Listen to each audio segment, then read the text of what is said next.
CPMH serta EMI itu mengembangkan sebuah panduan pencegahan bunuh diri khusus konteksnya di Indonesia.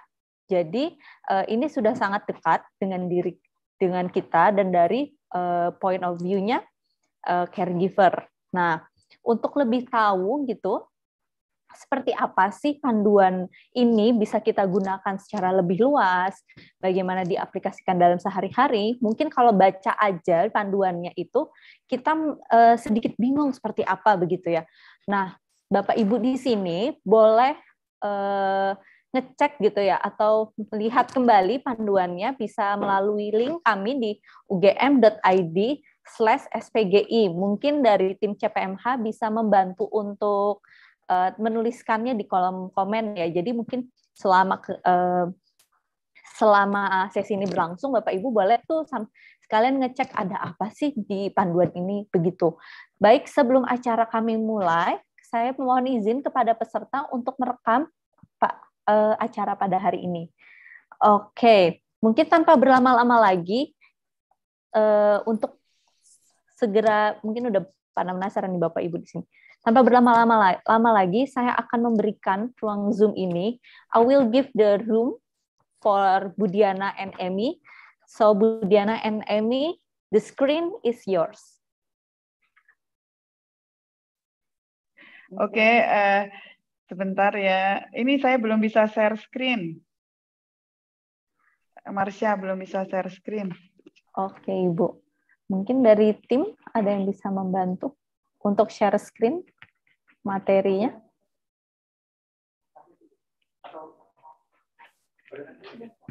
Oh, Budian. Oh ya, terima kasih. Oke. Then you starting, right? With the quiz. Okay. Yes, the screen is yours, Amy. No, but I thought Diana said that she was going to start with the warning signs quiz. She changed. She wants to start with the quiz, so it's not me. Yeah, not this one, Mas Ayat. Yeah. Yeah.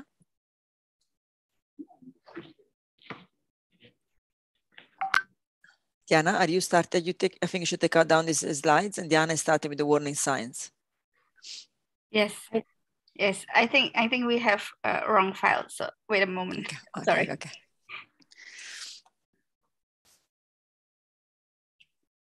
Bisa di take down? Oh yeah.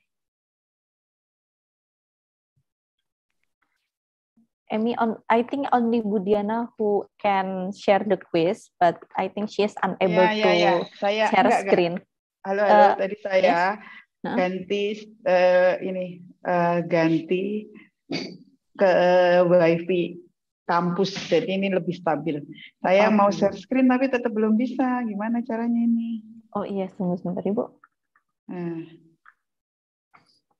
Apakah pada pengen lihat wajah saya ya? Kalau ya saya connect dari HP ini, soalnya laptopnya ini ada masalah kamera. Sebentar ya, saya tunjukkan wajah saya.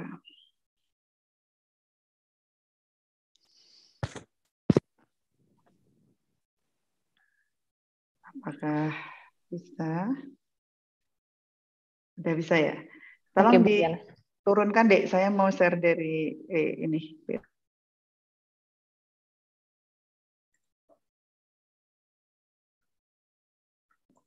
Mas Ahir bisa. Nah, oke.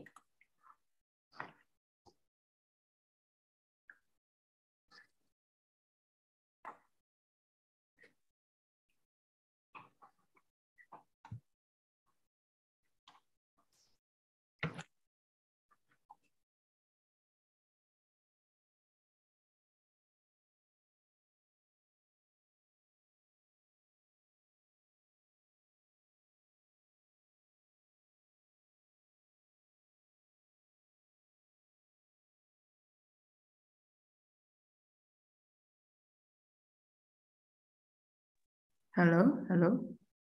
Apakah bisa terdengar suara saya? Yes, Bu Diana. Ya, sebelum ini silakan teman-teman join dulu ke joinpd.com. ya untuk bisa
halo, halo.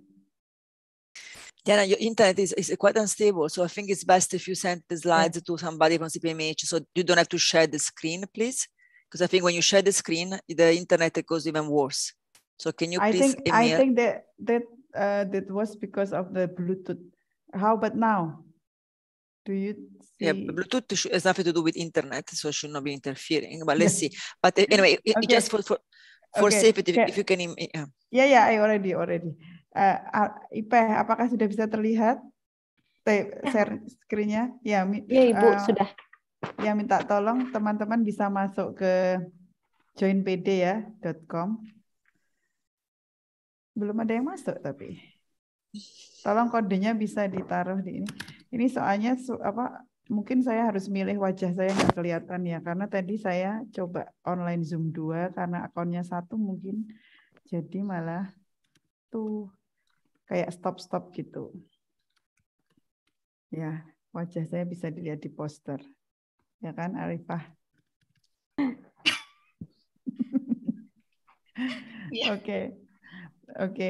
Oke, Emi, it is good without showing my face, insyaAllah. Be nice to see your face.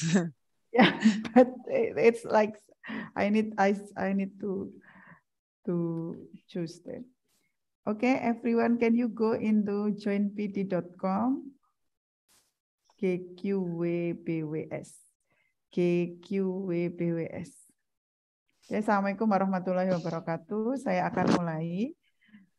Jadi kita pagi hari ini, and please somebody type for Emi ya, so Emi can be part of the conversation.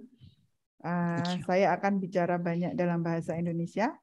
Saya akan bahas kilas tentang bunuh diri dan juga tentang guideline. Nanti Emi akan banyak bercerita juga tentang suicide secara lebih general, dan terakhir kita akan melihat atau membedah guideline. Kita punya video ya yang bisa mungkin meringkas apa itu isi guideline kita yang bisa diakses di website JPMH.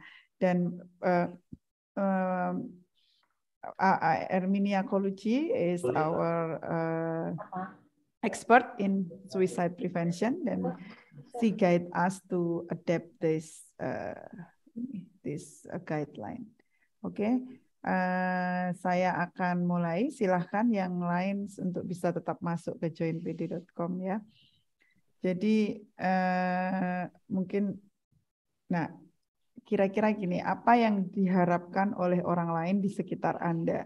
Sebenarnya kita sebagai manusia atau mahasiswa, murid, klien, tetangga gitu ya, sebenarnya apa yang diharapkan dari orang lain? Maksudnya kalau kita adalah orang gitu ya, itu kira-kira yang diharapkan apa gitu ya? Ini bisa nggak ya? Kayaknya kok ini sesuatu yang anunya berbeda. Ya, sebentar. Oke, nggak apa-apa. Oke, saya kasih prom aja karena ini saya hijrah dari Google Drive ke ini ya, ke Drive apa itu namanya, sehingga ini memang agak adaptasi nih join PD-nya ke 365. Ya, oke. Ya, silahkan direspon. Kira-kira apa yang dibutuhkan orang lain di sekitar kita? Manusia itu membutuhkan apa dalam interaksi psikologi, interaksi gitu ya, secara psikologis apa yang dibutuhkan oleh orang lain gitu. Ya, silakan dijawab. Tadi sudah ada pilihan-pilihannya ya. Apakah orang itu merasa perlu dibutuhkan, merasa perlu dicintai, apakah merasa perlu dihargai, merasa perlu ya kayak gitu ya, apapun. Nah, menurut teman-teman apa gitu ya. Ingin didengarkan dan diterima. Oke. Oke, silahkan yang lain menjawab. Kok nggak pada masuk ya ke Join PD? Tolong Mbak Ipeh disuruh masuk. Ingin didengarkan. Ada kendala ya Bapak dan Ibu? Ya, dibutuhkan, dianggap, didengarkan, diterima. Oke, disayangi, dihargai. Oke, diperhatikan, dibutuhkan, disayangi, dihargai. Ini tolong ditranslate ya ke Emi. Ya. Oke, jadi orang tuh merasa ingin didengarkan, dibutuhkan, disayangi, dihargai ya. Kita semua juga begitu, itu kira-kira adalah basic needs dari manusia, kira-kira ya kayak gitu. Nah ini saya membuat kuis, tapi ini karena saya hijrah dari Google Drive ke 365 ini, jadi ternyata beberapa tidak bisa langsung dijawab. Nanti saya buatkan prompt, silahkan dibaca dulu ya. Apakah berbicara terbuka tentang bunuh diri akan membuat bunuh diri terjadi? Betul atau salah? Ya, hang on. Bentar ya, ini agak ribet nih. Betul, is this truth? Ya, true atau false? Kita nggak jawab. Yang tadi pertanyaan pertamanya adalah itu tadi. Membicarakan tentang bunuh diri akan membuat orang jadi bunuh diri.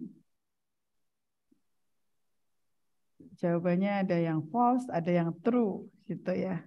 Ada yang true, ada yang false. Oke. True, true, false. False. Oke, false. Oke. Oke, masih ada yang true, masih ada yang false. Oke. Oke, terima kasih, terima kasih. Pertanyaan yang kedua adalah siapapun bisa belajar untuk membantu seseorang yang sedang berjuang untuk bunuh diri. Jadi siapapun dapat membantu untuk membantu orang yang akan bunuh diri, berjuang. Siapapun bisa membantu, true atau false. Silahkan. True, wah, true. Ada yang false, oke. Jadi ada yang ragu-ragu nih. Ada yang lain bilang oke, true, oke. Ya, oke, oke. Nah, sekarang pernyataan ketiga. Jika seseorang memutuskan bahwa mereka ingin menjalani hidup mereka sendiri, tidak ada yang bisa kita lakukan. Bahwa mereka maksudnya ini ingin menghentikan hidup mereka sendiri. Jika seorang memutuskan bahwa mereka ingin menghentikan hidupnya sendiri, mengakhiri hidup mereka sendiri, tidak ada yang bisa kita lakukan untuk menghentikannya. Apakah kita bisa menghentikan orang yang bilang ingin mengakhiri hidupnya, gitu intinya. Kita nggak bisa mencegah orang yang akan bunuh diri. Is this statement true or false? Apakah kita sebenarnya tidak bisa mencegah ketika orang sudah memutuskan untuk mengakhiri hidupnya? Ya, false. Oke. Oke, ya alhamdulillah semuanya bilang false. Oke, berarti kita yakin kita bisa mencegahnya. Ya, oke, good. Ya, kemudian pertanyaan berikutnya adalah jika seseorang berbicara tentang bunuh diri, mereka tidak perlu dianggap serius. Ya, jika orang bicara tentang bunuh diri itu tidak perlu dianggap serius. Apakah true atau false? Silahkan. Oh, Ya, false. Oke, good. False semuanya. Oke. Ya, berarti kita perlu menganggap serius ya untuk urusan bunuh diri, lebih baik overestimate daripada underestimate. Nah, pertanyaan berikutnya, ada tanda-tanda yang bisa kita cari untuk mengindikasikan seseorang sedang mempertimbangkan untuk bunuh diri. True atau false? Ya, apakah true atau false? True. Oke, jadi there is a warning sign that we can identify. Oke, thank you. Next question. Tanda-tanda bunuh diri, saya salah satunya ya. Bicara atau menulis tentang kematian, tentang meninggal, termasuk bercanda tentang hal itu dan meninggalkan puisi misalnya. Apakah itu merupakan tanda-tanda untuk bunuh diri? True or false? Ya.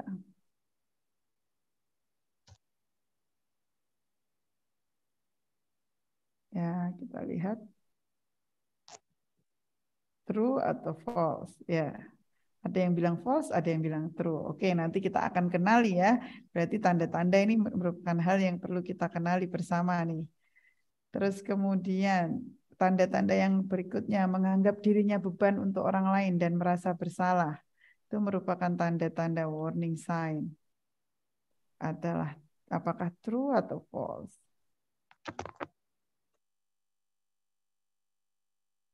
Ya. True atau false? True, true. Oke, semuanya. Oh, ada yang bilang false juga. Oke, ya. Oke, kita bisa lihat ya. Berarti nanti kita lihat yang sebenarnya. Terus kemudian tanda bunuh diri. Yang berikutnya susah konsentrasi. Ya. Tanda orang mau bunuh diri itu susah konsentrasi. True atau false? Susah konsentrasi. Ini yang di chat ini belum saya lihat nih. Silakan dicoba Ibu. Oh, beda ya. Ya, silakan. True atau false?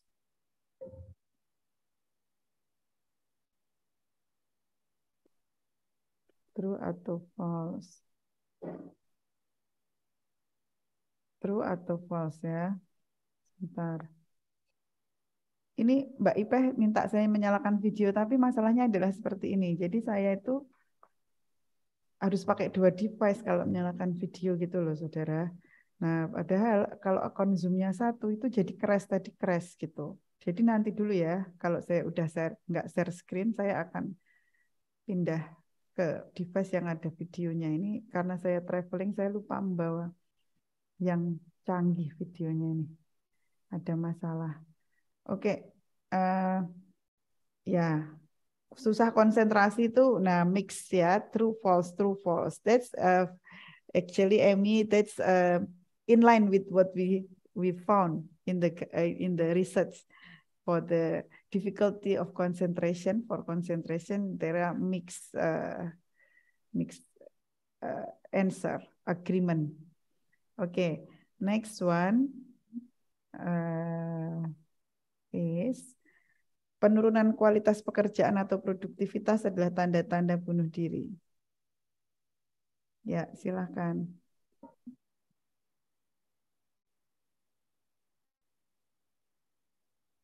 Oh ya, silakan jawabnya di sini, lupa saya. Ini silakan ya. Penurunan kualitas pekerjaan dan produktivitas. Oke. No, see. True, false, true ya. That's again about the productivity in line with our research mixed agreement. Oke. Thank you very much.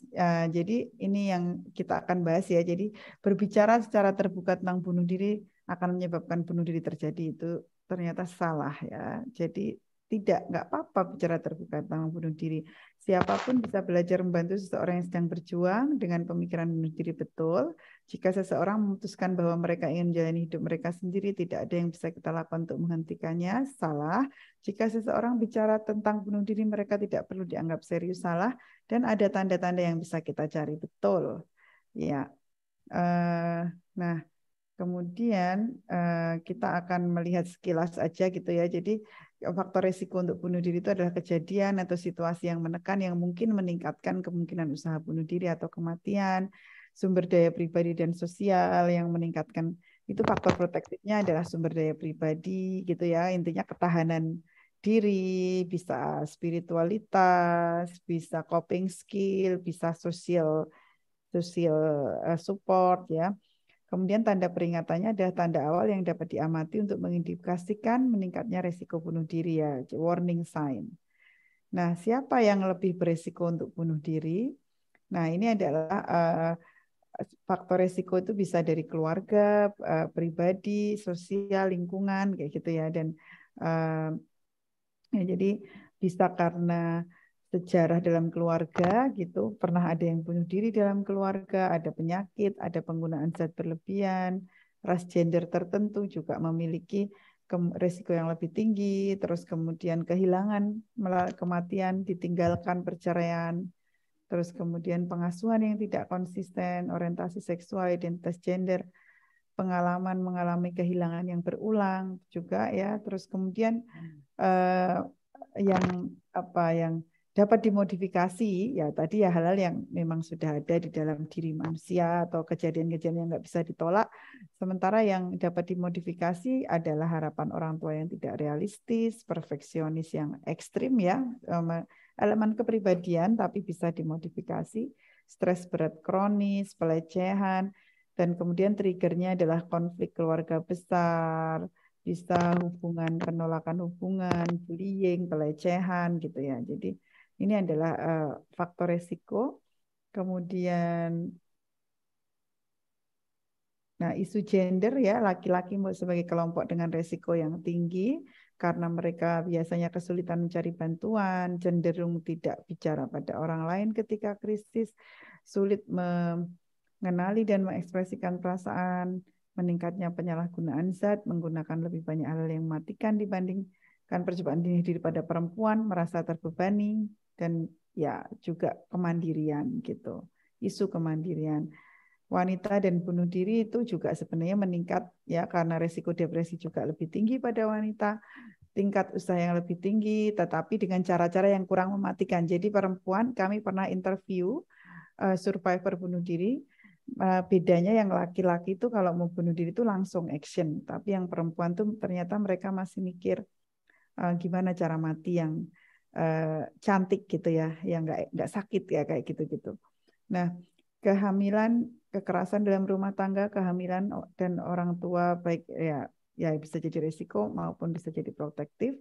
Terus kemudian kalau protektifnya ya kalau keterampilan sosial baik, meningkatkan peningkatan perilaku mencari bantuan, jaringan sosial, ya dan jadi maksudnya koneksi dengan lingkungan yang lebih tinggi juga kayak gitu ya. Nah, terus apa saja tanda peringatan bunuh diri berdasarkan interview pada orang dengan life experience di Indonesia? Itu yang pertama itu bingung gitu ya. Jadi ini belum sempat ditransit ini karena draft paper ya. Jadi kita interview orang-orang, ada yang bilang bingung gitu. Jadi sebelum bunuh diri itu ini interview dari orang-orang di sekitarnya ya, orang-orang yang saudaranya bunuh diri gitu ya, bingung gitu, terus kemudian lari ke sawah, terus tidur di sawah kayak orang bingung, terus kemudian di mana rumahku, di mana aku seperti bukan anaknya ayah ibuku kayak gitu ya, terus kemudian ajrih, nah itu bahasa Jawa ya, ya agak sulit untuk ditranslate mungkin. Kalau dalam bahasa Inggris ajrih itu apa ya? Bukan takut saja ya, tapi ya ajrih. Jadi dia ketakutan gitu ketika melihat waktu itu bendera politik gitu ya. Ini simbah-simbah yang meninggal atau ada juga ingin bertemu orang yang sudah mati gitu. Nah, petunjuk langsung dia akan bilang saya berharap saya mati, saya akan mengakhiri semuanya, saya akan bunuh diri saya sendiri. Petunjuk tidak langsung bisa mengatakan bahwa hidup terlalu berat, Anda akan lebih baik tanpa kehadiran saya, apa gunanya saya, kayak gitu ya. Terus kemudian kalau dari sudut pandang orang yang melakukan bunuh diri, titik krisisnya telah tercapai. Rasa sakit tak tertahankan, solusi untuk masalah sepertinya tidak tersedia, dan berpikir ya akan terpengaruh mungkin orang lain gitu ya. Namun demikian ambivalensi tetap ada. Sebenarnya ambivalensi ada, jadi kemungkinan untuk diraih itu masih bisa.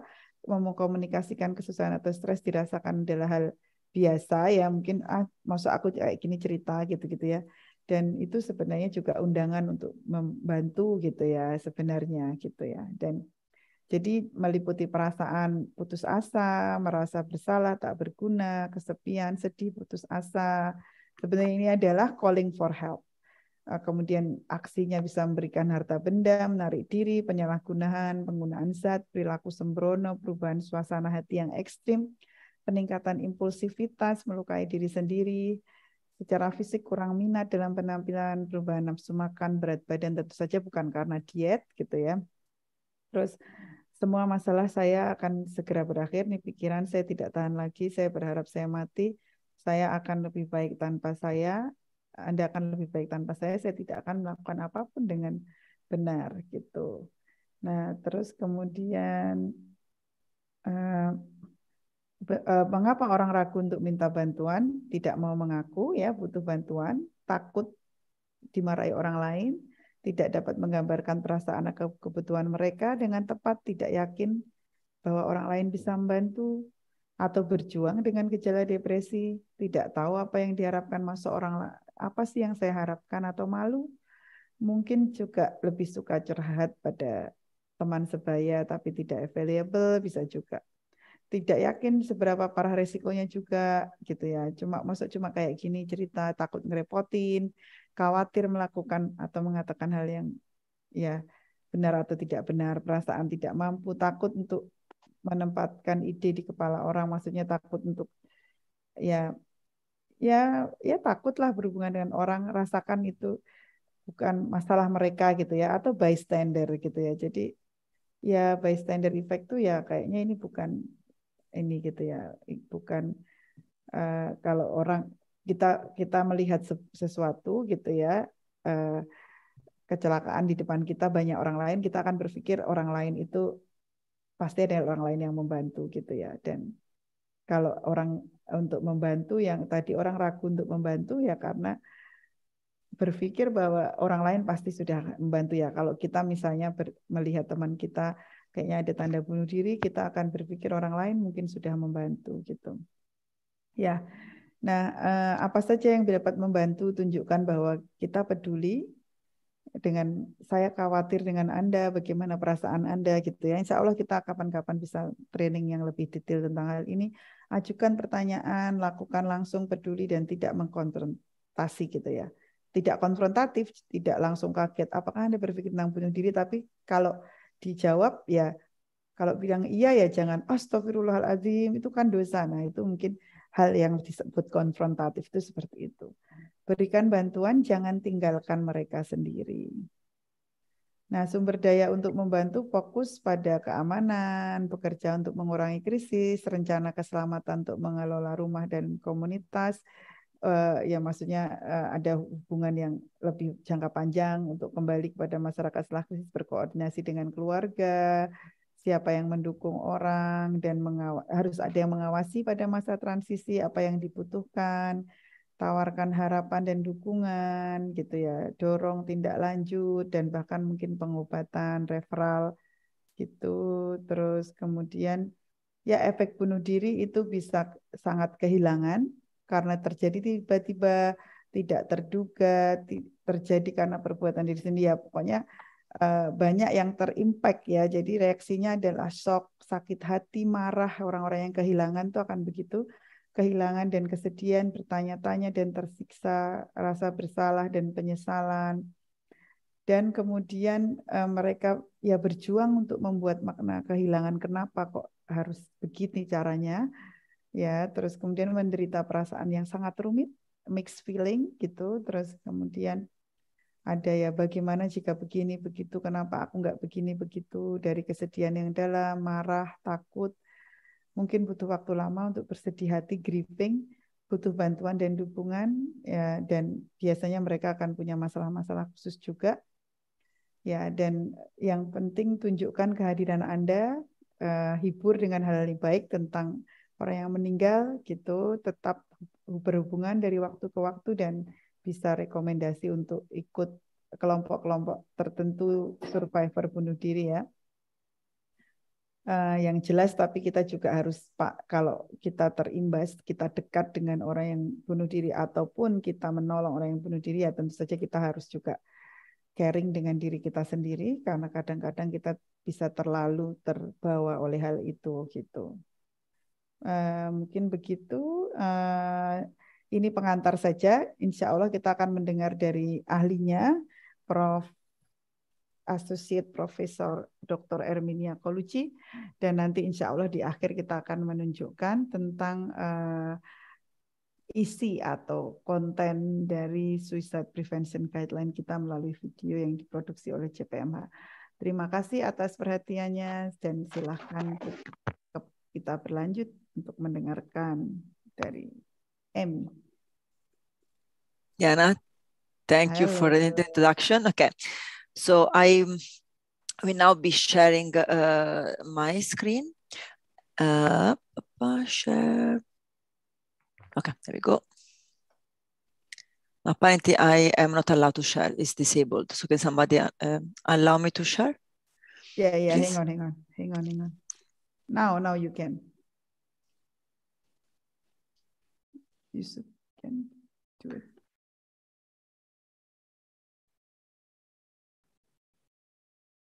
Okay. Can you see my screen? Yes. I'll try to make it bigger.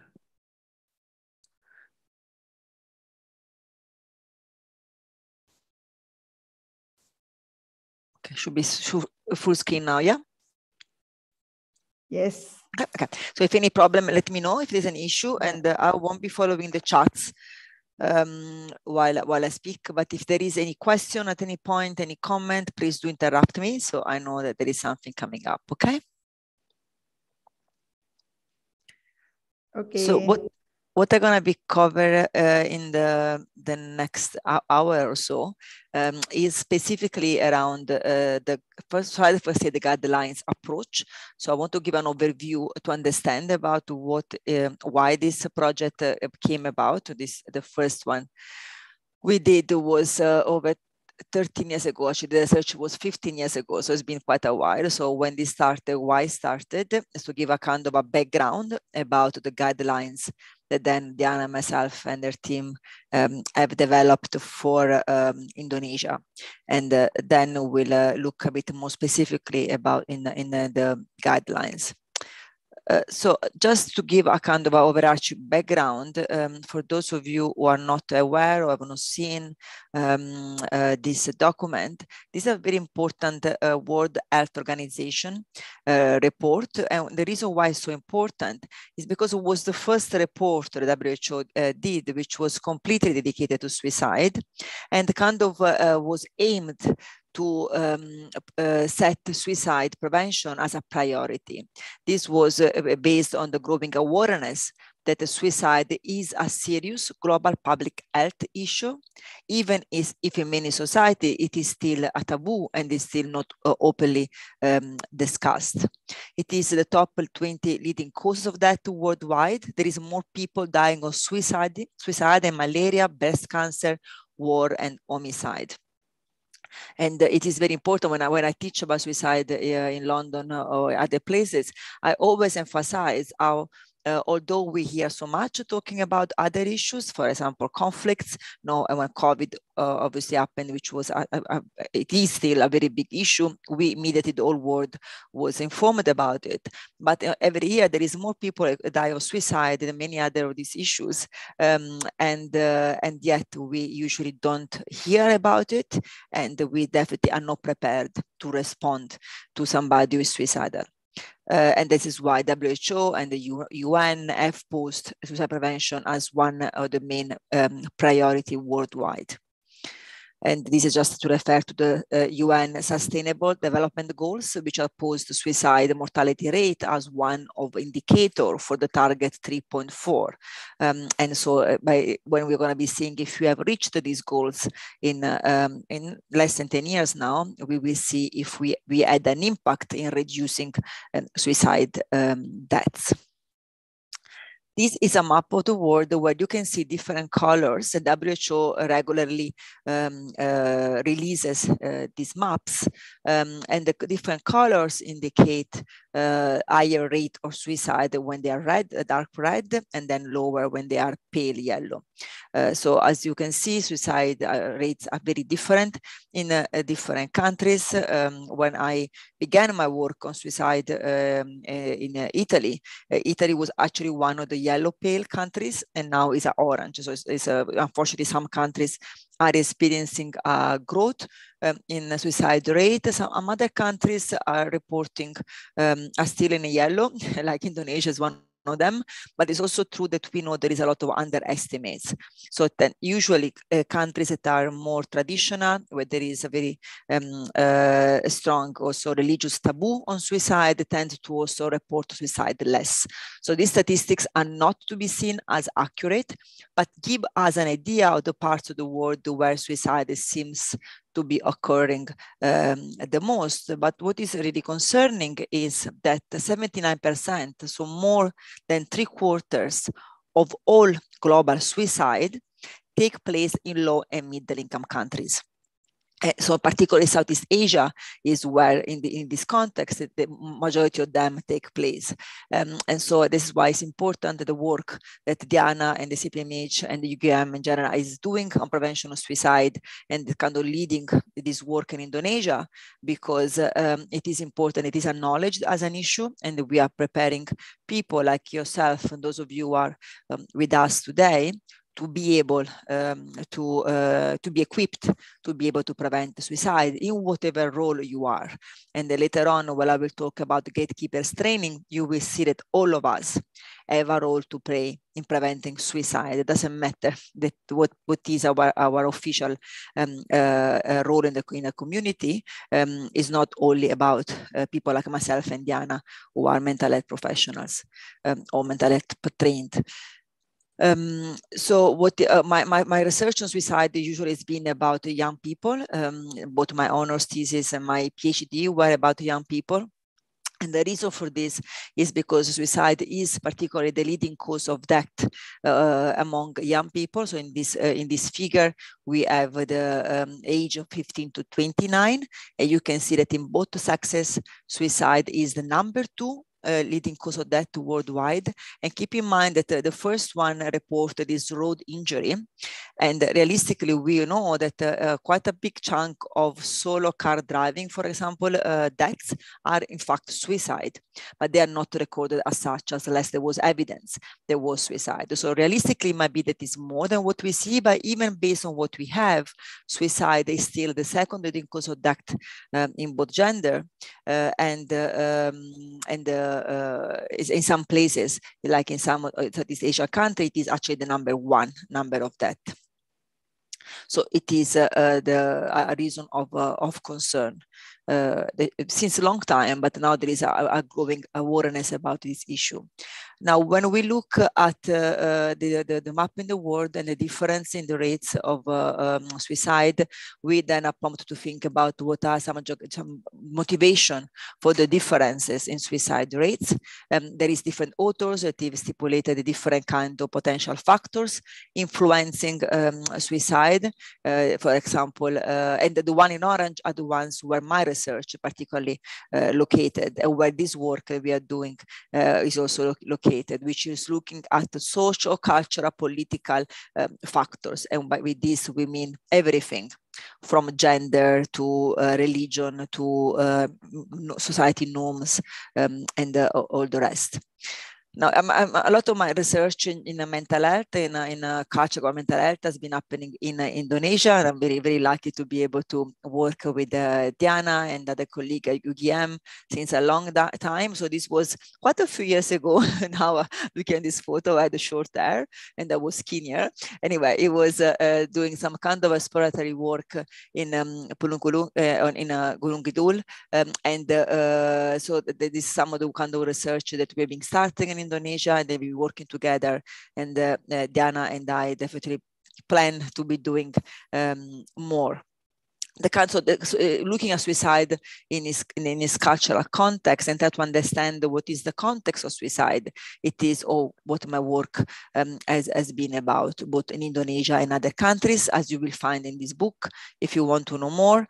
But in summary, what my different research on suicide have tell us is that we can notice different kind of cultural variations in the epidemiology of suicide, so the rates, for example, of suicidal attempt, suicidal death, also the methods and the meanings of suicide methods. What are the beliefs about reason for some young people to attempt suicide or take their life? Attitudes towards suicide, and I developed a scale which is freely available, which measures attitudes towards youth suicide in particular. Help seeking, including stigma towards professional help, as well as idea. Oops, recording stopped apparently. Ideas about how to prevent suicide in different countries. Okay. Recording is starting again. So just obviously there's a lot of research done here. There is a lot I've written about. We cannot cover all of that in this short lecture today, but I just want to give a little summary of this research, which indicates the importance that we consider culture, and by culture we mean all the social, cultural, political context of suicide, so that we can provide prevention strategies that are located within that particular context. And this is also my other research about religion and the spiritual beliefs and practices in suicide, gender-based issues, gender meaning of suicide. So there's a lot of stuff that they're just here in case in the future you want to have a look at them. So now I'm going to be moving specifically on prevention of suicide. And I want to say that while, as I mentioned at the beginning, suicide has been recognized as a global health priority, suicide prevention is still relatively neglected. Like I am in UK, you know, I constantly check research fundings to be able to continue to do the work that we are doing in Indonesia and other countries. But none of these calls is ever about suicide. You have all sorts of topics, all sorts of things going on, but it's never even one of them on suicide, in spite, for example, in UK, suicide again being increasing and being one of the leading cause of death in young adults. Yeah, so these issues are everywhere, but it's even more so in low and middle income countries, where we know there is very, very little attention be paid both by government and non-government organizations, especially with very few exceptions, like the photo I was showing before in Gunung Kidul with Dr. Ida, which I had the pleasure to meet in person, and I hope to meet again in my visit in Indonesia, inshallah, in December, January this year. One of my colleagues, Townshend, she also has published a literature review where they've been looking about research coming from low and middle income countries. And they also have noticed that although we have, we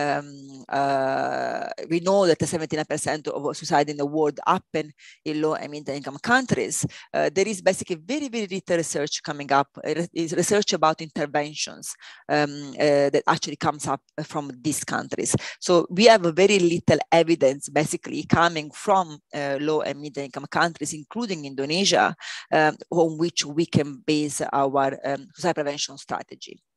However, we have reports like WHO that tells us in general terms what seems to be a way to prevent suicide.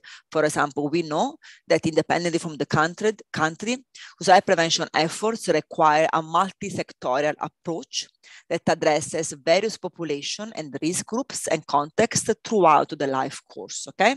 And when we say multi-sectorial, what we want to say is that it's not something only about one sector, like the health sector, yeah? So it's not something that is in the end only of health and mental health professional. People kill themselves for all variety of reasons, or for a combination of reasons. There is many things in the pathway to suicide. And therefore, the prevention effort needs to be taking place in different sectors, yeah? And every sector should be involved. And also, research suggests that multi-component program strategies are more likely to reduce suicide. So basically, we do not just do one intervention specifically, but we do a collection of different kinds of intervention addressing different populations, for example.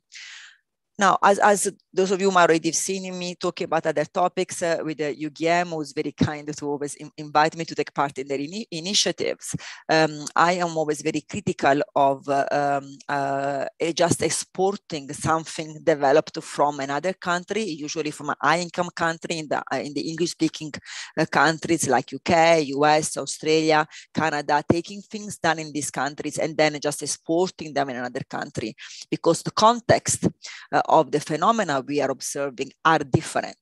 And therefore, based also on what I said at the beginning of this lecture, we have to think about what we need to adapt to the specific context, in this case, Indonesia. So what can we take from other interventions in other countries that might actually apply to Indonesia, and what might not apply. So we have to be careful, for example, to not associate suicide just with mental illness, which is what is largely done in many English-speaking countries, where more or less the mental illness is seen fundamentally as a biomedical disorder, where fundamentally the main response continues to be taking medication, because although that also is place, and for some people that is what they need, or they might need for certain phases of the intervention, suicide is more than just mental illness, and in some cases it's nothing to do with mental illness at all. For example, in my work on domestic violence, gender-based violence, or all kinds of human rights abuses, suicide is a response often to more human rights issues than a mental health disorder. That's why it's important to be able to do research also in Indonesia, for example, to see about what might be some of the reasons why we are noticing an increase of suicide in young people. Now, I'm going to just very briefly touch on another project that Diana and I, with our colleagues at here in London and in Ghana, have been working the last years. So we are continuing this work to get more fundings to continue to work together. But this project is called Together for Mental Health. And hopefully when I come to Indonesia, we'll be doing some screenings of the Indonesian film. But what I want to say is, for example, we have to consider that in most countries, in most low and middle income countries in the world, we do not have enough mental health professionals. So even if suicide was to be mainly about mental illness, realistically, we will never have enough mental health professionals to be able to respond to the suicide crisis. And for example, in places like in Ghana, but we know also it's true for Indonesia, we just don't have the numbers, people tend to use much more traditional and faith-based healers.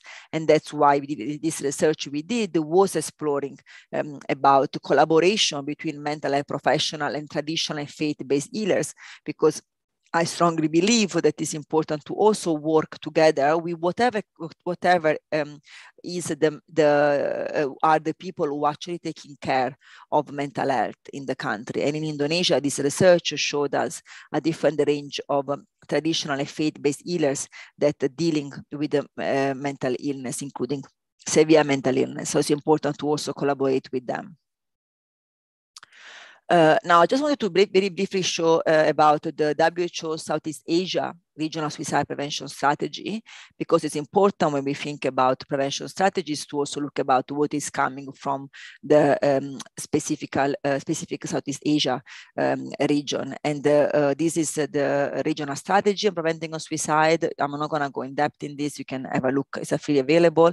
But as you can see, there is a number of different strategic actions that have been suggested for prevention of suicide in Southeast Asia in particular. Now, one strategy that tends to be always mentioned in a different kind of reports and different kind of research papers around preventing suicide, you will see here, is gatekeeper training. This figure is from the WHO report I showed at the beginning of the lecture. And this is where the research that I'm going to be talking in a second to you about, it is located. So whatever we're going to be talking on from now on until the end of the lecture today, the seminar today, it is related to this specific prevention strategy, which is a gatekeeper training. This is another publication that was come up recently from COVID-19, where they also indicated gatekeeper training as one of the strategies, particularly in terms of dealing with the potential rise of suicide linked to COVID-19. Now, WHO has indicated gatekeeper training as one of the main suicide prevention strategies, while recommending they are to be tailored to specific population. And the Suicide Diversity Guidelines research and evidence-based resources developed in the last decade, and actually more than that now, are built exactly on this recommendation. Okay, so it's built on what the WHO has been saying. In this slide, you will see a different range of guidelines developed so far. And I'm going to be explaining a little bit more in depth in a second about them. But before I do that, I want to make sure that when we talk about the gatekeeper training, we are all on the same page. So you understand what we are talking about. So gatekeeper training approach is based on the understanding that individuals at risk of suicide rarely seek help or rarely seek help directly, but they may show different kind of behaviors that might indicate that they might be at immediate risk of taking their life. WHO defines a gatekeeper as anyone in a position to identify whether someone may be contemplating suicide. And here I would like for you to write in the chats about thinking about Indonesia, maybe a specific context, whoever you are, a student, a mental health professional, a member of the public. In Indonesia, who do you think are people that are in a position to identify if somebody is thinking about taking suicide? So basically recognizing, for example, what are the warning signs for suicide and be able to help them, provide immediate help. So if you can write maybe in the chat, who do you think are gatekeepers in Indonesia in terms of suicide? So I'm open the chat now if you can write there.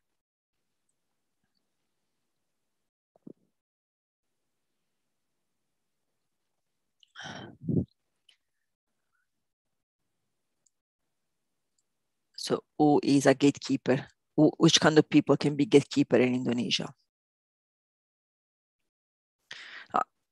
Okay, mental health professionals, friend, yes. Psychologist, family member, Ustad, yeah, thank you. Family member.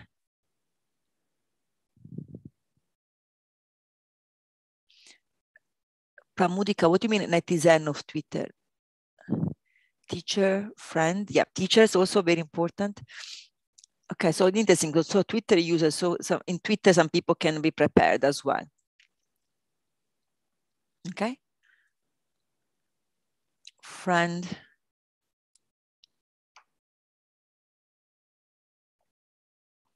Keep going, there is more. Try to think very widely.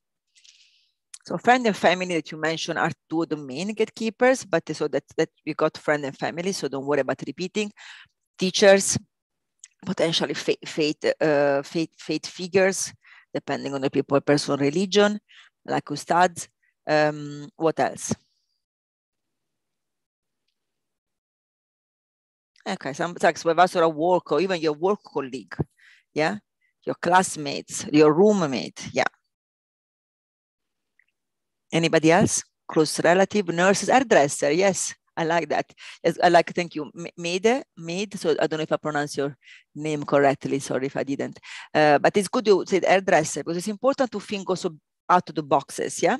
So some people come to mind because they are more obvious, like say a mental health professional can be a gatekeeper. and they should be able to identify somebody who's at the risk, although we are not always able to ourselves. But everybody can be in a position, an hairdresser, a taxi driver. And I know when I am in Indonesia, one of the things I love most is your Go Live application. I wish there was everywhere in the world, because I love that you can just book things, including massages. And for example, in Indonesia, for example, many people have massages. And somebody, if you have to imagine, if the people who have massages, they become very intimate. If they were trained, perhaps they could also be capture some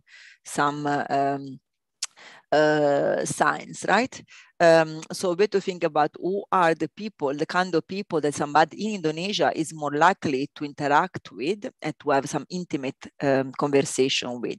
So, I mean, somebody says a stranger, potentially everybody can be a gatekeeper, but obviously the more we have connection, more we are likely to show some kind of behaviors or say some things or stopping saying some things that the person might notice is unusual from before, and therefore might indicate that something is going on. So thank you for all your very good answers. So as you will see in the WHO definition, they include different kind of people that you mentioned.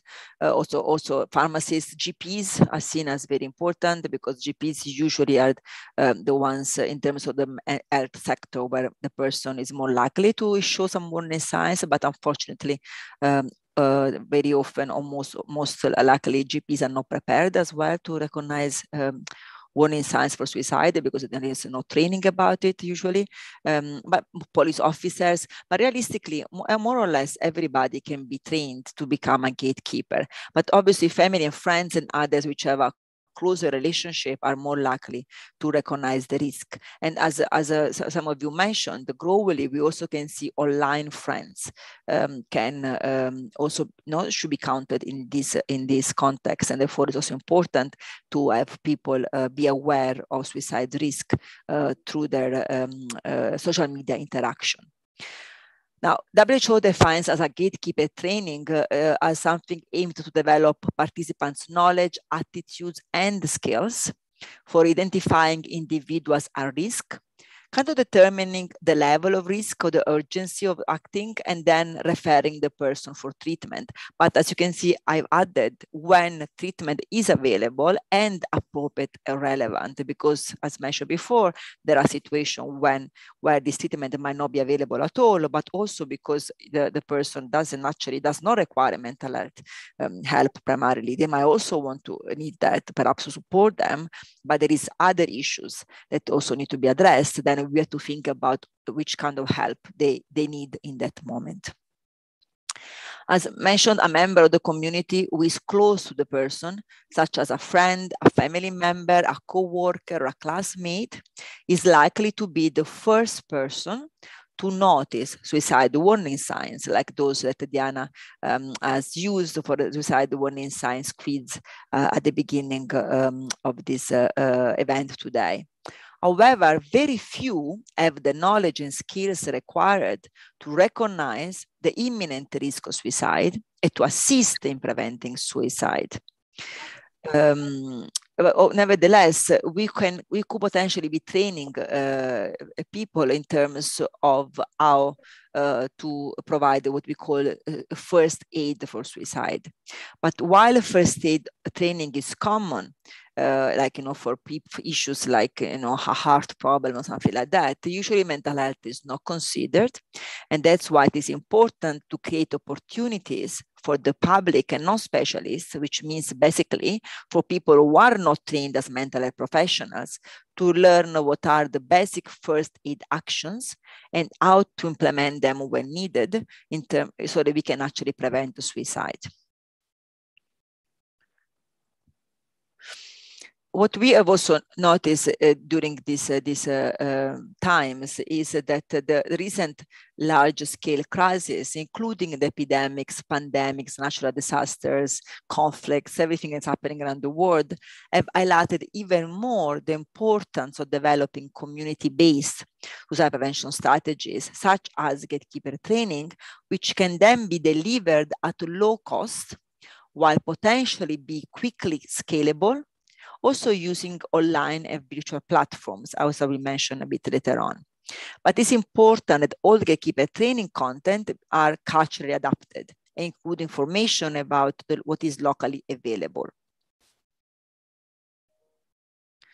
Now, this particular project has developed guidelines to be used for gatekeeper training to assist a person, a member of the public who might be suicidal. So somebody who has expressed thoughts of suicide or has made a plan for killing themselves.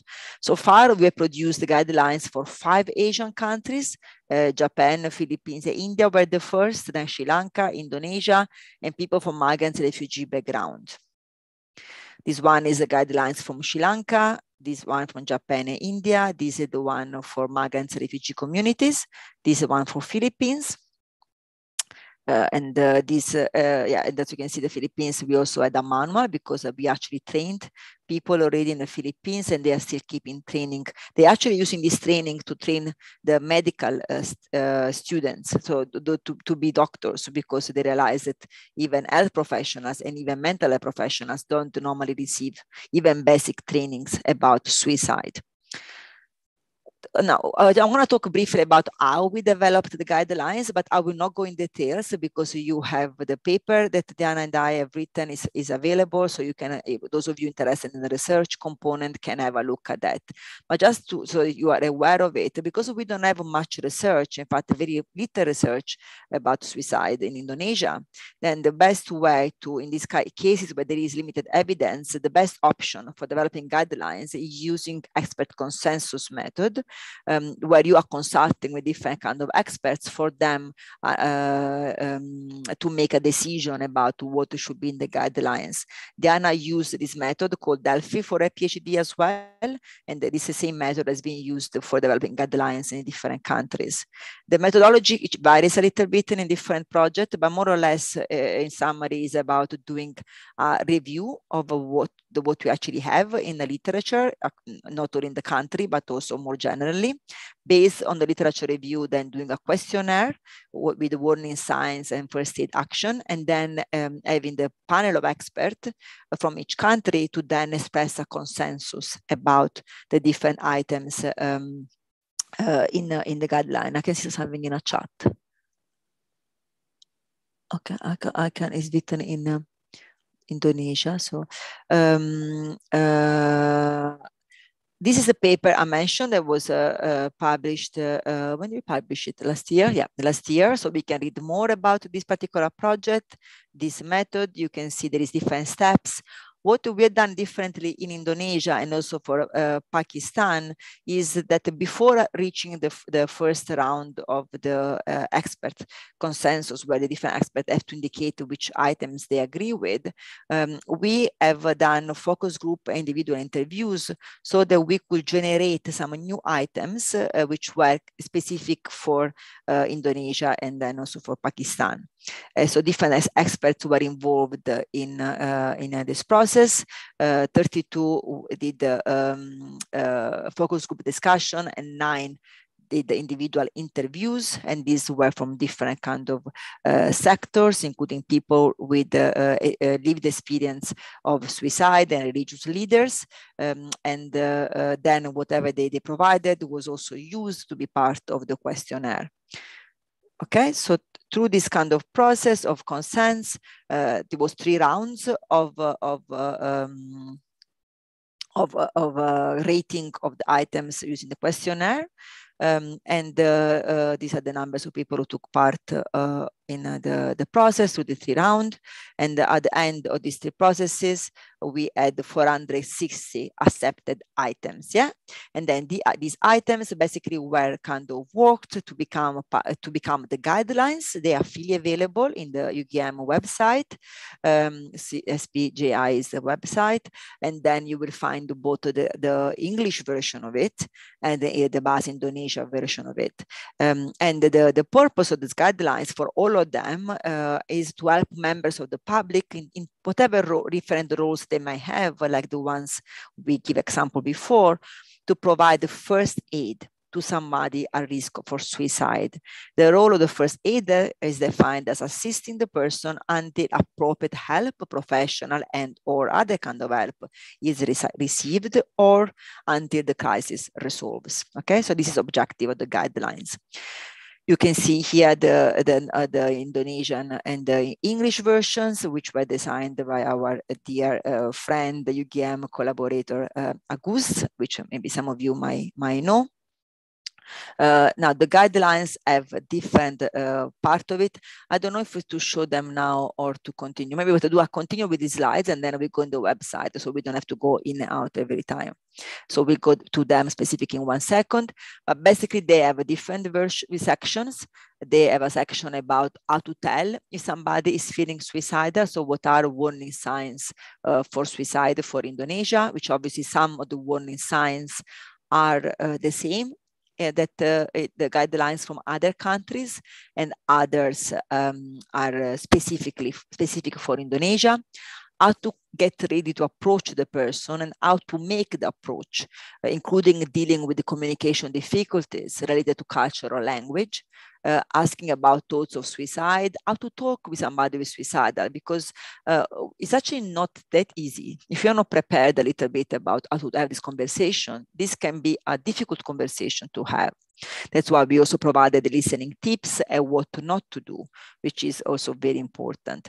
How to tell how the urgent situation it is, how to keep the person safe, so about some strategies for developing a safety plan, how to involve professional and other kind of help, and then different kind of what-if situation, self-injury for reason other than suicide, but also then some kind of aspect around self-care. And as mentioned, these different kind of boxes that give specific information about all of these aspects here. Now, the guidelines can be used as a source of advice to the public. They can be used, for example, to develop curricula. As I mentioned before, in the Philippines, they be used for curriculum in universities, but they can also be used as curriculum for different kind of training in different contexts. They can also can be used. They can be inform development of different kind of training programs, and in some areas where there is not so well developed health system, but to be honest, also in UK, many mental health professionals do not get any training about suicide. In fact, I've been approached by different organizations to actually train them. The guidelines can also form the kind of the basis of a kind of a training around the prevention of suicide. So then when I do trainings about guidelines, also what we notice is because in this training, we are kind of also dealing with a lot of preconceptions around suicide.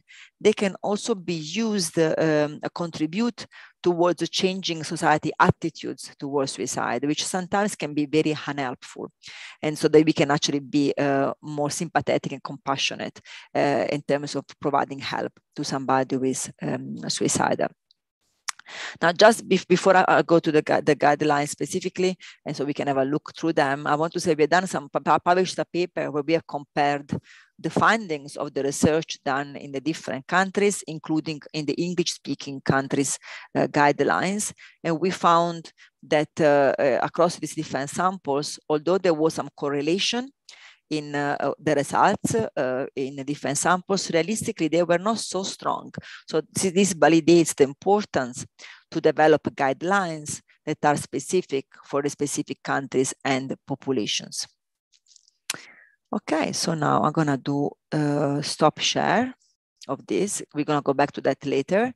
And now I am do a share of the actual guidelines. Before I do that, is there any question, any comment on what I've said so far? And thank you for those of you who are translating. Actually, there is one question directly send the message to me. I think she want to be anonymous, so I will read it for you.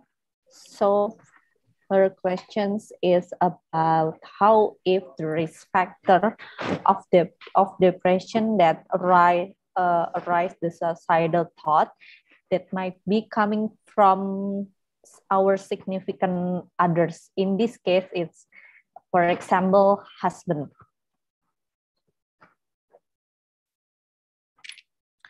So yeah, so what's the question? How, in what sense, what do you think is meant? The question is how if the risk factor of suicidal thought, it's from our significant others. Yeah. No, understood the question, Oh. but I'm not sure what does it mean. Does it mean that the person who's written is saying, well, what is posing me a risk for suicide? So the main reason for me to want to kill myself is actually coming from my husband. Is that what the question is? Yes. Yeah. Well, unfortunately, I have to say that unfortunately, in my other research that I've been doing, I have looked into gender-based violence. And when we say about gender-based violence, domestic violence against women and girls, violence is and abuse can take a different kind of shape. I don't know what the situation of this particular person. I don't know if it is this example, but we know from research that often, particularly among women in some more traditional society, issues linked to potential domestic violence and abuse, which can be many things, can be even not allowing a person to see their friends. Yeah, abuse it doesn't mean being beaten up. It's not a physical violence. It can take many kind of form, and this is one of the strongest predictors of suicide. So there's a very strong association between suicide and domestic violence, gender-based violence. So I don't know if this person specifically is the case, but if there is issues around relationship issues, then I think it's important try to involve somebody in the family who the person can trust, potentially to be a mediator, to make the, I don't know, in some ways try to protect the person because she might be a high risk for suicide. Yeah, so try to as somebody, a trusted friend, a trusted family member, to try to be involved in this so she doesn't feel alone. I'm talking in general, and now not only the person who wrote you. I don't know exactly what the person who wrote you meant with the question, but I'm talking in general. If we have somebody, ourselves or somebody we know who might be experiencing these kind of issues, try to see if there is somebody that can be involved, can be trusted to be part of this. There can be a religious figure, can be somebody we can trust. But if there is serious concerns in terms of not be able to exit a situation potentially of abuse or violence, then there is some organizations, and I know there is some also in Indonesia, and then perhaps can be contacted, because it is important to receive help. If we ourselves or people we know are in a situation of domestic violence or abuse.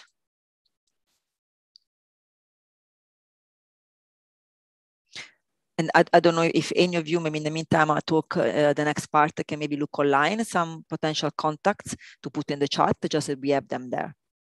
Yeah.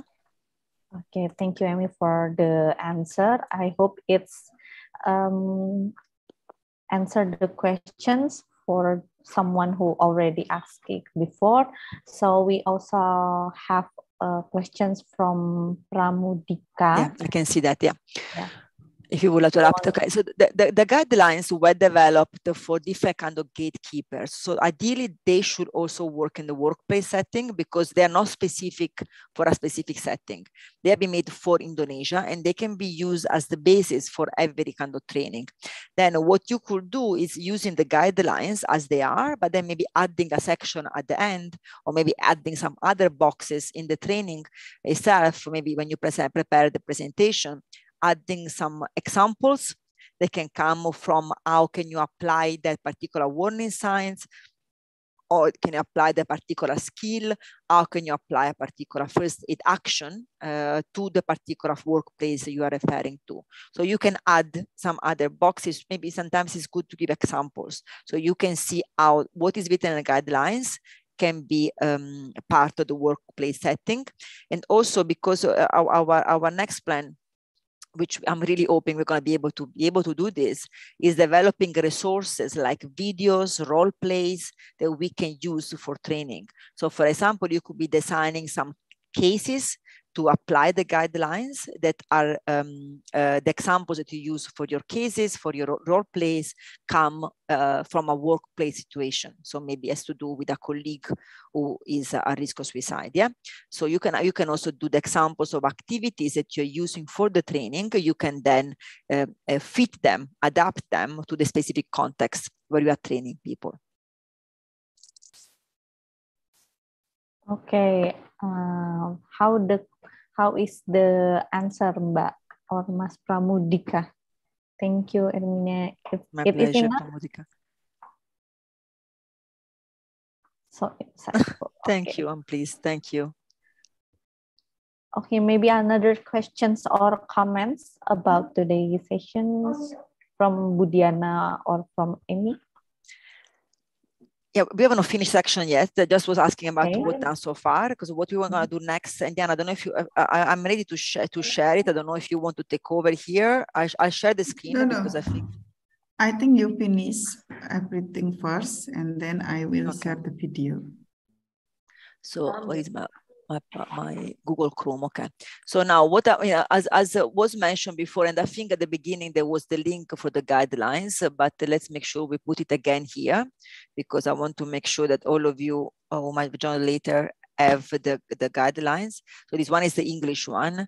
Can you put the link, or was it? Yeah, I'm gonna put the link for the UGM web page, where you can actually find also the base Indonesia.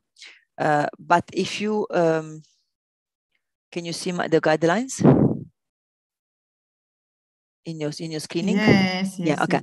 So these basically are the guidelines, and you can get them later. You can download for free both the English version and Indonesian version, which, as mentioned, has been beautifully designed by the CPMH multi-talented staff using the artwork of our dear Agus. And it starts with how can I tell if somebody's feeling suicidal, and what are signs that a person might be suicidal. So here we find a different kind of warning signs. And as mentioned before, some of them are the same all over the world, like hopelessness, for example, or feeling worthless. They seem to be warning signs for people independently from the cultural background. But then there are others that come up specifically from Indonesia, or they, for example, apply to Indonesia and Philippines, but not other countries. So it's important that you look at these warning signs and not other ones you take from the internet, because these ones seem to have been expressed by the experts as being valid for Indonesia. So there is a lot of these warning signs that you can go through. Then there is how to get ready to approach the person. For example, suggestions like choosing a private place to talk with the person, because it's important the person feel that nobody else is going to be listening, how to approach the person. Also issues around your gender, other characteristics that perhaps make yourself or the person uncomfortable. So considering if you are the best person to help them, or maybe there is somebody else you should be involving in the conversation. How to ask questions about suicide, how to deal with the communication difficulties, which can be linked to many things, not only languages, but also, as mentioned, gender aspect or religious aspects can be sometimes creating barriers. So to be aware of that, how to talk with the people, with the person who is suicidal.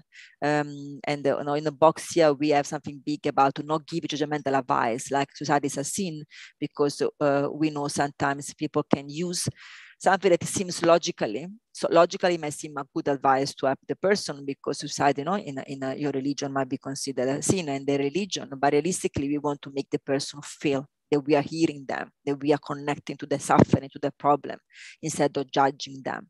So it is very important to be aware of all of these different tips that we are giving in these guidelines that might be helping them to really feel heard, instead of us telling something which simply can push them away or wash away what's going on, so that people can feel that they have somebody who is really caring for them. So giving them reassurance, You will find a different kind of very basic in some ways, but you'll be surprised how many people don't do this when they have to deal with suicide. Like, try to remain calm. We're very scared to think somebody might take them alive, but be able to transmit that you are feeling calm or you're feeling in control can help the person open up about their problem, encouraging them to do most of the talking. For example, try to find out what is the issue, what are the reasons why the person wants to kill themselves, because sometimes, or most of the time, we have to go at the core of the problem. So not assume the person is depressed. The person might be depressed, might even be depressed, but depression might not be the reason for suicide. The person might be feeling depressed because, say the example before, because they are in a situation of family violence where they cannot, feeling that they cannot escape the violence and they can see no other solution but suicide. This is very classical.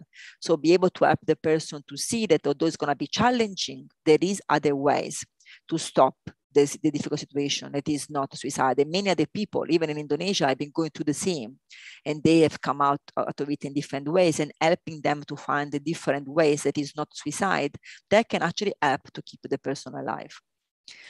So a lot of what not to do, because a lot of time, as mentioned before, people do things or say things that might actually increase the risk for suicide. So it's important to be aware of what might be the way of speaking that might be helpful, and what might be way of talking about suicide, which might ultimately be unhelpful.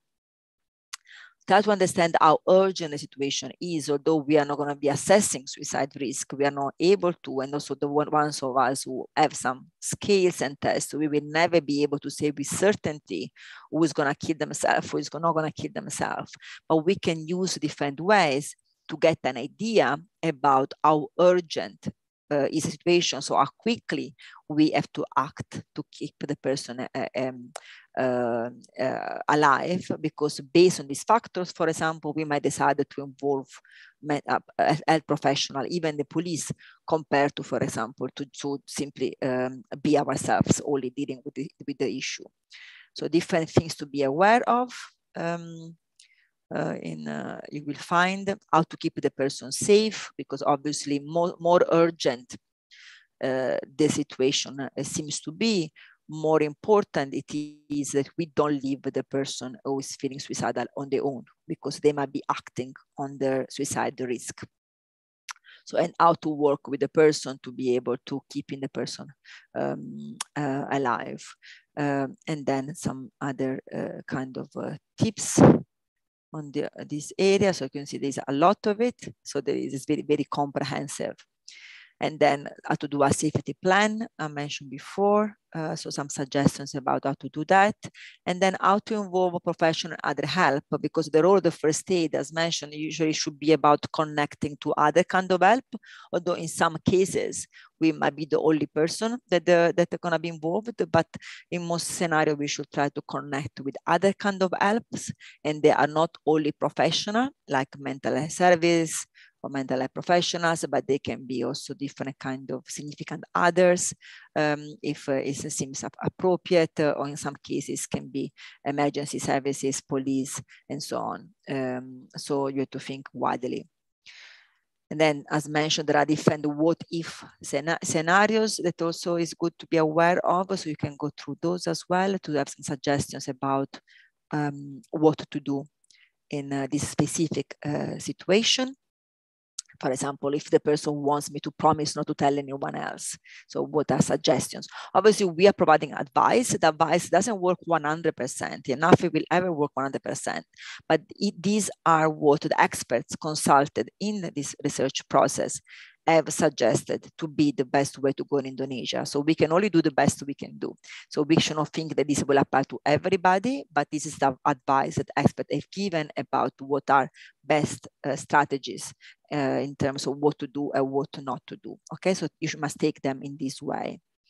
And then also very important to taking care of yourself, because helping somebody who is potentially at risk of suicide can also be emotionally quite demanding on us. Then we will have resources you can use, other suggestions, and our contacts. So these are the guidelines. I'll stop sharing now.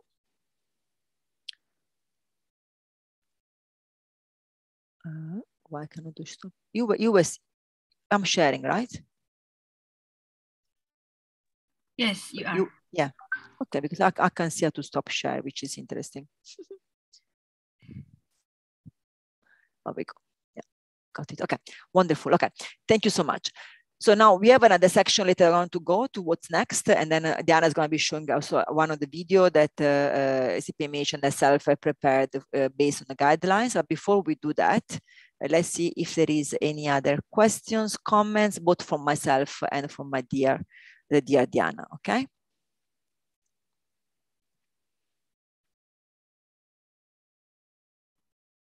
So Diana, I don't know if you want to read the questions in Bahasa Indonesia.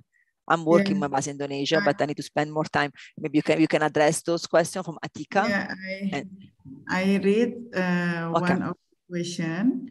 She said that she is not having a formal education in psychology, but because she is a caregiver for bipolar children, then so many people coming to ask help to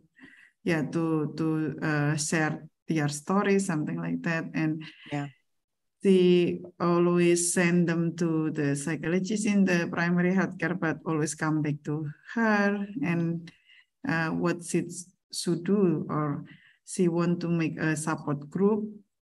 Yes. And want to help. And then I said, it's okay. So you are a gatekeeper. The most important thing is that you need to have PFA skill, psychological first aid, early detection, and also referral skill. So you know which one is your portion and which one is professional portion. Yeah. Yes, and in this, and obviously also suicide first aid skills. Yeah, because obviously some of the aspects of psychological first aid partially are also about suicide, but not all of them. So whoever is this person, I see the name Ayata. What was it? Atika. Oh, sorry, Atika. So thank you for having this role. It's nice that people want to come to you, and this is good. The point you are making. Because even when there is mental health professionals, sometimes they might not be available, or the kind of help they might provide might be different from the kind of help that us, you as a community member, somebody with maybe a different kind of experience can provide to people. So people like yourself are exactly the kind of people we want to see to be able to, ideally be trained. So as mentioned, I'm hoping that Diana and I will be able to start training some people ourselves in Indonesia to become gatekeepers, officially being gatekeepers, or train others. But if even taking some of these guidelines, maybe read the guidelines, Indonesian guidelines, and take something from there that you can apply, that you can use in your support group, so that you can, the more skills you get in terms of psychological first aid, suicide first aid specifically, and any other kind of support, the more you will be able to help people in a need. So thank you for what you do. Yeah, and next previously there is a question. If we would like to adapt the guideline for workplace setting, what should I did that. Yeah. I already addressed that. Oh yeah. Next one is if someone comes to you with depression, saying that she's being exhausted and want to finish it, is there any safest and quickest way to stop her thought about suicide? Okay, Bintang. So the situation you're mentioning is very, very common as well. So what I suggest is after this seminar today, you go to the guidelines for Indonesia, for the English version, you choose which one you prefer, and you read through that, because you will find that you need to have some kind of conversation with this person and for you to understand about what can you do and how urgent the situation is. So you have to do something. Somebody says that, because even if they might kill themselves or they might not kill themselves, is a person who is asking for help. So look at the guidelines and use them to guide you in the way in which to have conversation with this person. So please do this after, because this person might be needing your help.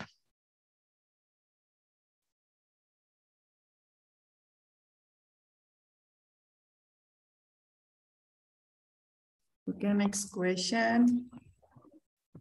Thank you, Next Bintang. question is, Effective way to avoid, effective way to stop. Yeah. That's again, I think about the guideline, yeah. But yeah, that's an effective way. But there's also to think about, if you go in the guidelines, in the last page of the guidelines, we find another guideline, which I was not involved in developing, but they are from the same mental health first aid that was involved in developing all the guidelines, or most of them. And you will see there is a link to a guideline for self-harm, because there are situations in which self-harm is part of the person suicidal risk. So they might actually be thinking about taking their life and they self-harm. So self-harm sometimes is suicidal, but there is also what we can say is a non-suicidal self-harm, where the person is self-harming for other reasons. So they don't want to take their life, but there is maybe emotional pain as a way of dealing or feel some kind of control on their suffering. There is many reasons. So do go in the guidelines in that page and try to understand, and perhaps to understand that you have to ask the person about why they're self-harming, try to understand if self-harming is linked to suicide risk or is something else. If it is not suicidal self-harm, you can find guidelines that might help you. Again, they can only give you a guide and advice, but I suggest you do that.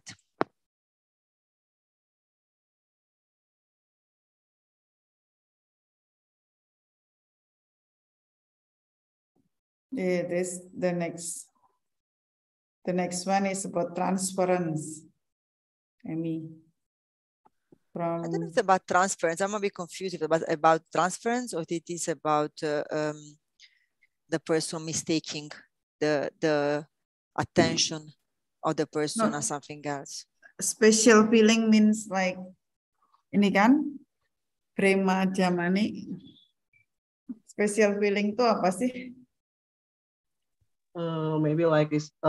He is like love to me, and is so falling in love. Falling in love. Yeah, yes, right. that's what I thought. Yeah. Yes, so I mean, I think obviously there is always a possibility, you know, whenever there is dynamic, but gender is important, and sometimes you have to consider about, are you the best person, or is perhaps about finding somebody else of the same gender to help the person. So look at the guidelines. There is some suggestions about, this can be part of the communication difficulty in terms of considering gender as an element in helping, and if that might be playing a role and might be affecting, maybe it's best to try to find somebody else who can help the person. But if that's not possible, then it's important to be very clear, perhaps very clearly indicating, I want to be clear, my intention are nothing else but desire to help you as a friend, somebody you care about, but there is no other meaning to it. So perhaps try to be very clear in your communication. But if you see that doesn't help, then I suggest that you try to ask the person if they have a female friend. I'm assuming in this case it's a woman. But anyway, somebody with more gender, from a gender perspective, is in a better position to help the person. So look about the guidelines, yeah? Look at the guidelines and see what you see there. Yeah, and the next question is from Nita. Mbak Nita is from Dinkes Gunung Kidul, right? Nita from Gunung Kidul. Oh, nice. That she said because of the, ya kan Mbak Nita Dinkes kan? Ya, Bu, betul.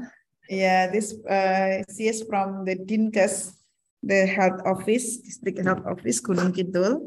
She is asking how to prevent or to raise awareness of the society. Yeah, she already tried to train the health professional and some cadres, but what else can be done? Well, I mean, there is a lot of different platforms. And I think as for any issues, like when COVID happened, we were all thinking about, are we going to be getting mass message out? And we can be very effective when we want to get health messages out about using different strategies. So perhaps we can learn from that. Like if you look about in your area, how were people informed about what to do for COVID? What was the best way? Was it flyers? Was it like people were giving speeches? Obviously, we could not gather together in the case, but is having public talks. Sometimes I use films as a way of increasing awareness. And Diana and I have been working together on these projects, and also with Agus, which I mentioned before. We made films about Pasung, for example. So maybe sometimes it's using some platforms that are more creative, or an art exhibition, doing film screenings, something where members of the public want to come because they might be more interested to come for that than for a lecture, and then using that as a platform to pass on a few messages. Ideally, what we'll do for the guidelines in Indonesia, and I think Diana and I, we have to work on this, is creating an infographics that can be also perhaps put in GP practices, in schools, in different places, where some key messages about some warning signs, some key messages about how to help can be used.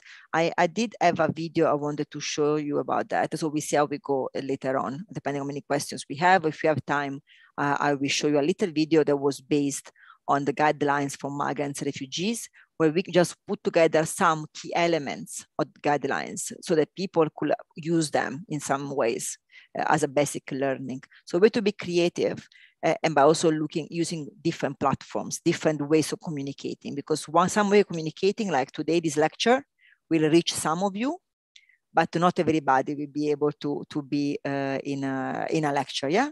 Depending on education level, depending on the daily life commitments.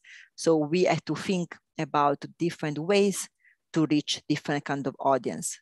The more we reach people, the more widely we can reach people, the more likely is that, that people are gonna be prepared to at least have basic informations around suicide and prevention of suicide.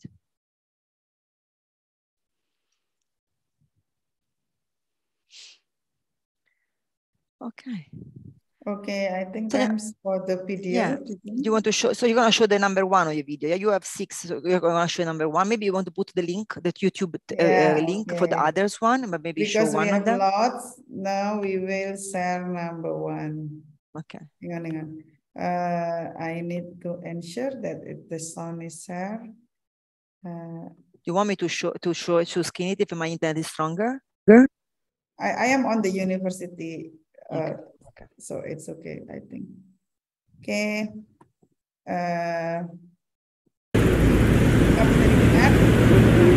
Bisa didengar?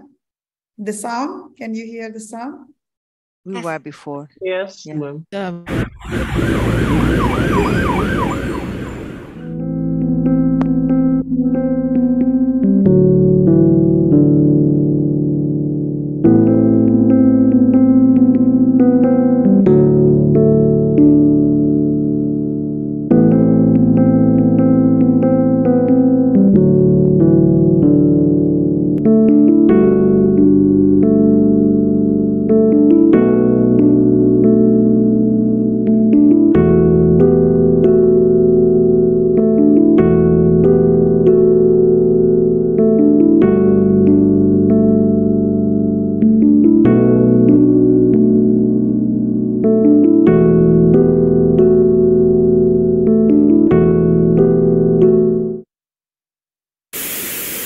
Bunuh diri itu kan sebenarnya terjadi ketika orang tidak tahu lagi apa yang harus dia lakukan atau merasa bahwa jalan solusi dari masalahnya itu gelap. Sebenarnya bisa dicegah dengan kepekaan orang-orang di sekitarnya untuk mengenali ide bunuh diri itu ya. Sebenarnya itu kan tanda bahwa orang tuh sebenarnya membutuhkan pertolongan gitu ya, dan mereka tuh crying for help, sehingga kita sangat ingin orang-orang di sekitarnya tuh peka dan paham bahwa orang ini butuh pertolongan dan mereka harus melakukan sesuatu.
Okay. I think one is enough, and then I will send the link. The link is where? The link is this. We have everything here, so everyone can see it. I will put it in the chat. Thank you, Diana. Yeah. If I may address this, I got a direct message, so I will keep the privacy. I will not mention the person about some people who might feel suicide. They might be keeping thinking about suicide, even if perhaps they've done mental health studies. I think if you study psychology or other mental health discipline, doesn't mean that you're not going to be dealing with mental health issues. In fact, many of us who work in mental health are themselves being affected by mental health. Not all of us, but maybe somebody close to us, or maybe ourselves during our lives. Okay. But also something important to be aware is that being suicidal or not suicidal is not a yes or no situation, 0-1 situation. Many people will live their whole life thinking about taking their life, but the important thing is not acting on the thought of suicide. So how can you make sure that you are safe, that when you are feeling suicidal, you know where to go to for help, a professional or other kind of help, having somebody trusted you can talk about that you are feeling vulnerable. What can you do to decrease the risk of you acting? For example, be safe in terms of access to method of suicide. In some countries where there is alcohol use or drug use, for example, we suggest to make sure that they don't have access to alcohol or drugs, because that can increase risk for suicide. So what can you do to keep yourself safe when you're feeling suicidal? But obviously also try to understand what are some reasons for your suicidality, so that then you can try to also act on, try to delete, erase, or control the source of the suicide risk, and acting on that. But it's very important to be aware it's not a on-off situation, like something that you are or you are not. People can be suicidal at a different point of their life. But the important part, and what we try to do, is making sure that you stay safe and stay alive.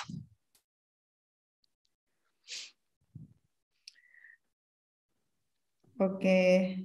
Shall I go to what's next? The slides on what's next, Diana, you think? Yeah, maybe the slide of what's next. I will see if there is any question directed to me. Okay. No, so yeah, if there is any other question, do post them to myself, to Diana, to everybody. Depends if they're confidential or not. But just some idea about what's next. And I created some slides, but Diana, then if you have something else you want to say, do go ahead. In terms of what's next, in terms of suicide guidelines for Indonesia, what we are hoping, and that's depending on finally be able to get some fundings for doing this, but if you can manage to get some fundings, we want to continue making videos like the one Diana just shared, but also some other kind of video and resources like infographics that are specifically used for training purposes. There she is, so that we can also do role plays. Yeah, so because in the actual training itself, which will take 2-3 days minimum for doing proper training on guidelines, it's important to also have some kind of activity where people can try to apply some of the guidelines. So one of the next objectives will be developing these videos to be used for training. Then I mentioned before about also other kind of videos. Some of these videos can be used for awareness in general. So I don't know if you have time to show this. It's 2.5 minutes. What do you think, Diana? Yeah, okay, we can do so this video was for a project on suicide prevention in migrants and refugee populations. Yeah. And we developed a video with a very lovely person who I never met in my life, who is a brother of a colleague of mine, who said, I want to help you. So he made this video. So all the credits goes to Bamboo Films, who also, basically took some of the guidelines items and made them in a short video, which can also be used by the public. So I am going to share that. Yeah.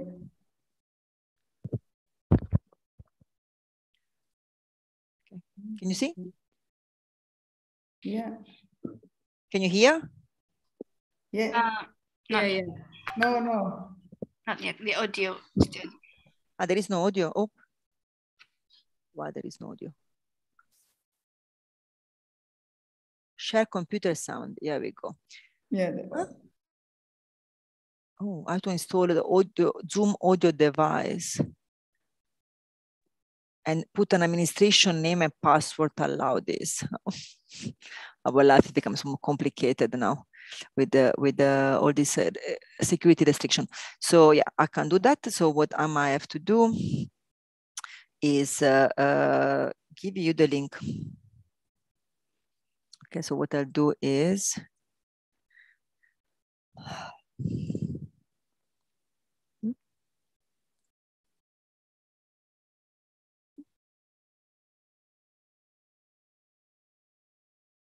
this is good morning business. Okay, let me go back in the slide. Let me go back here. I'm gonna click on the video.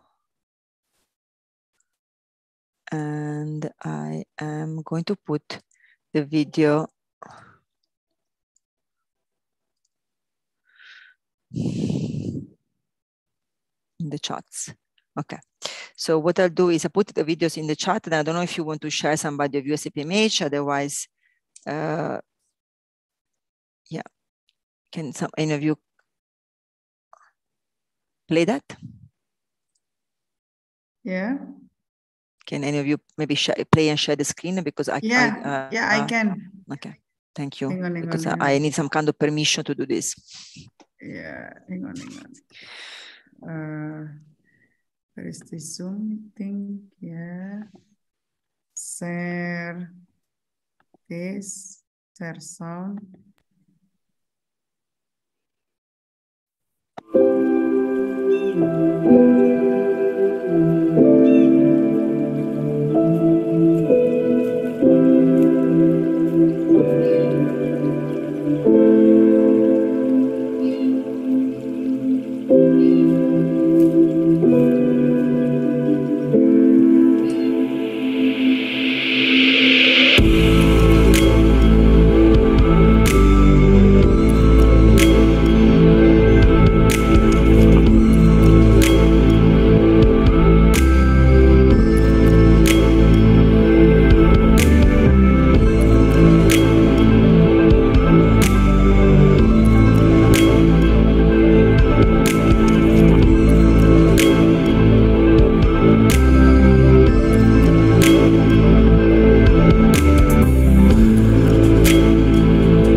Okay, thank you for doing that. So I'm gonna be sharing again my screen. So this is a kind of a short video, just an idea that we can use different ways to then make use of the guidelines to create other resources. Can be used for training, or can be used, and can also be used for public awareness. Then also we want to do more train the trainer workshop, so using all the video resources, the guideline themselves, to train people, like some of those of you who came today to this talk, to become themselves gatekeepers training. So that's what ideally we'll be doing, but also keep developing adaptations and the translations that can be used with a specific population. For example, I have been working for Save the Children International in the Jordan office for the developing training for workers with the Syrian children and young people. So in conflict-related area, this paper, which we had done a pilot evaluation of the training in Syria, which happened online because of COVID. This can be accessed freely, so you can have a look if you're interested. What we'll do is ideally we'll continue doing adaptations, also, for example, in Indonesia, and then finally continuing developing country population specific guidelines. And the next in the list is the guidelines for Pakistan, which we are now completing the round 1 of the Pakistan, and that will be the second predominantly Muslim country. So I'm hoping we will have a third Muslim country, maybe Turkey, where Diana is at the moment. So if you get 3, maybe having 3 predominantly Muslim country, we can then perhaps see some common element coming out from these countries to potentially having a guidelines which might apply in other mainly Muslim countries in the world, or in between Muslim populations. So that's one of my personal wishes, and I hope we can get to do that in the future. To conclude, further development of low-cost, scalable, community-based suicide prevention, suicide guidelines for populations and countries, and associated resources and training delivered either face-to-face or virtually might become even more important in the current and future epidemic or pandemic scenarios and other kind of crises that, financial crisis at the moment as well, here in UK for sure. So I think it is important that we are prepared to respond to potentially increasing suicide risk. And for doing that, it's very, very important to consider that advocacy for suicide research and for suicide prevention in Indonesia is needed now more than ever. And all of you be part today are part of this advocacy. So I really hope you will be able to support us in terms of doing whatever you can do for prevention of suicide, but also be able to advocate for government and non-government organizations be able to put more resources in terms of doing suicide research, as well as prevention strategies like our suicide facility guidelines for Indonesia. So thank you in advance for any help you might be able to give to us for that. Why my slide disappeared? Okay. Okay, I'm gonna skip the key messages because I think it's time to close. So this is just my thank you to all of you who are here with us today. There is all the guidelines are available in my website, movement.org. So if you go there, you will find all the guidelines, also the Indonesian one, as well as obviously UGM website, which was put in the post there. And I'm sure if you keep following UGM, you will get to know a lot of other interesting and important activities that they are carrying out, both for prevention of suicide, as well as generally in mental health in Indonesia. And thank you, Diana and the CPMH, for all the excellent work you do and for having me with you today. Okay, thank you so much for Amy for the insightful lecture today. And then thank you also to Budiana who made it from Turkey. So Budiana is not in Indonesia right now. And then thank you. Terima kasih banyak untuk Bapak Ibu yang telah berhadir pada sesi hari ini. Semoga kita bisa mengaplikasikan apa yang sudah disampaikan oleh Bu Diana maupun Profesor Emi dalam kehidupan kita sehari-hari, khususnya di setting lingkungan kita yang terdekat.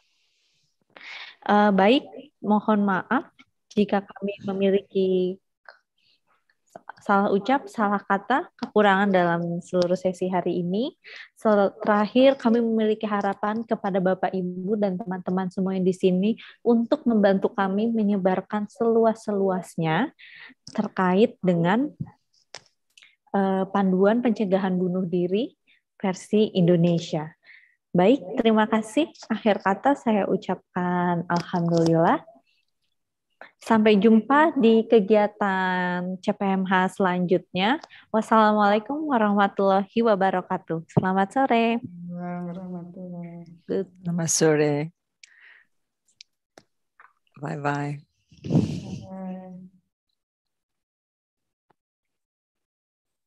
Thank you, Amy. Thank you, Diana. Thank you, Masha, for your, as always, excellent. Atika.